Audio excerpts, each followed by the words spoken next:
with the NBA playoffs going on right now and the UK players being represented well, what can you say about how your players have performed over the playoffs?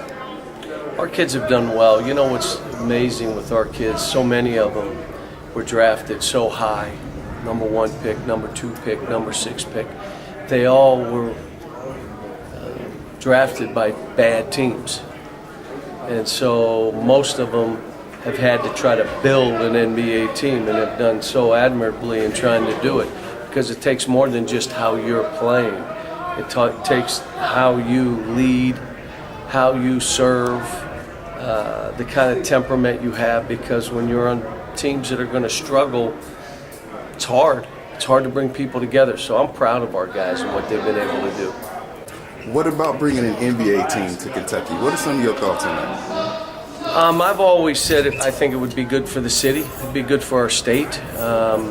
Anytime our state can have a pro franchise, I think it would be a positive.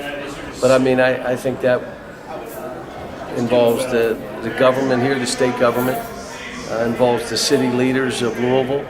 It will involve the University of Louisville, because you're talking about the Center being that building. But I think it would be good, but I'm one voice.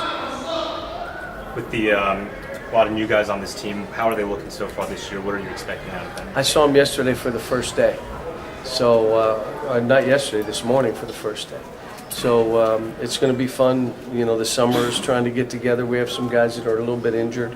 They're going to have to spend a couple weeks trying to get healthy. So we'll go from there. PJ's coming back. What does that mean for your program? Well, first of all, he went through the process.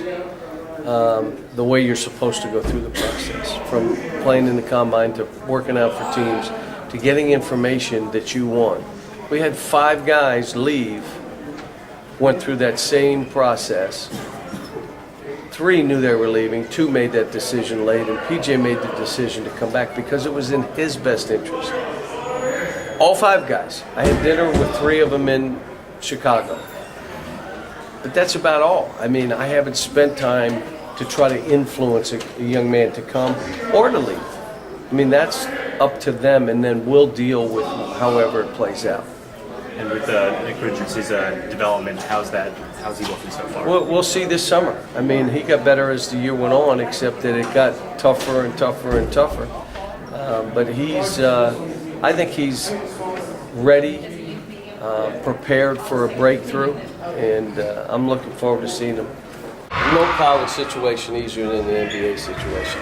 And the greatest thing about being in this program is you are challenged. You are having to compete. You are having to fight and battle, not only to create your own space in the program, but outside.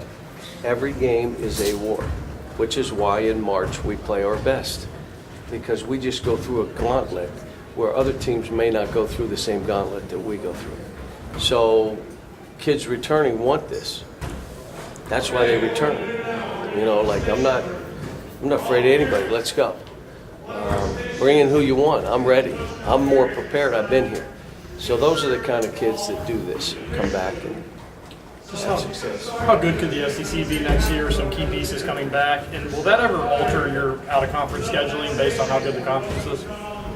Our schedule ended up being the best, one of the top 2 or 3 schedules. And if you talked the Power 5, we were probably by far the best. But no, because we're kind of locked into some games, a couple of the challenges, a couple home and homes, the big 12 and us playing that. So we're kind of locked in. And, you know, there may be some games that we may be adding to the schedule, but it's, at the end of the day, you're a top 5 schedule. We need more, really? How about if you played? We need less. Okay. I mean, it's, I want to challenge these kids, but I don't want to bury them. John, what do you think of J.R. Smith dribbling away from the final second? I mean, is he human or time look, and my whole score? thing, and I didn't, and I probably should have. I'll give you an example how it could have happened. That's the biggest moment.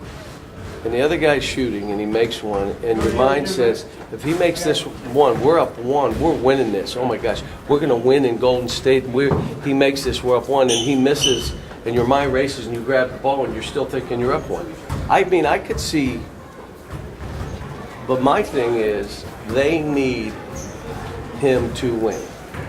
So you can bear. It's not a football game. That wasn't the Super Bowl. We got more games, and they need him to win. And you hate to say one play was worse than another, but that was one where everybody in the world says, "How did he know the score?" Well, just think about this. There were things going through the kid's mind. He's a man, but I'm fortunate that it happened. I didn't know the NBA could change a charge call. I had no idea. I knew they could make a call in the arc. So I'm going back to NCAA. Let us change these charge calls. You go and look.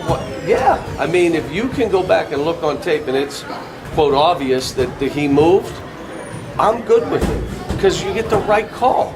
Well, what if you won? What is the right call?